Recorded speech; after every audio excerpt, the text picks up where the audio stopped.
काहे से कि भैया कहल बा का हो कि ना होई पवन सिंह ना होई खेसारी कि ना होई पवन सिंह ना होई खेसारी आ घर में सिक्का गांव में ये भैया नाम में जुगुल बिहारी देखी एगो किसान के लड़की के शादी होता जो अपना ससुराल दहेज जवन तय भई रहे भैया आजकल तो दहेज के बड़का बीमारी बा जेकरा घर में खाए के नहीं के रहत दुआर पर खरियाए के जगह नहीं के वो मोटरसाइकिल मांगता 2-4 लाख रुपया मांगता ससुरा गई वाली ससुरा में किस्म किस्म के ननद भौजाई सास लोग ताना मारता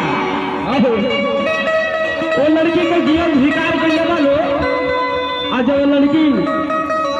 हर पाँच के अपना घर खून कैले बड़ी नहीं और अपना पिताजी से कहा तारी और माता जी से कहा तारी हे बाबूजी जो रउआ दहेज तय कैली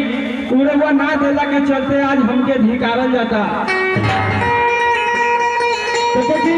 कुछ समय बीतल वो लड़की के मुँह देवल गई फूल लगा के कह देवल गई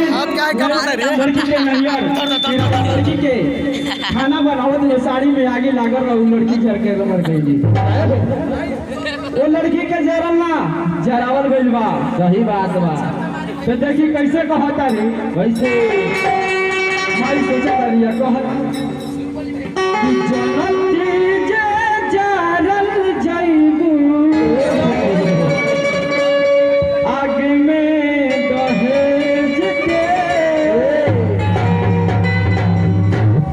नहीं करतिए बेटी ससुरा में भेज के वैसे आ जनती जे जागल जइबू आग में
बाडर विपत्तिया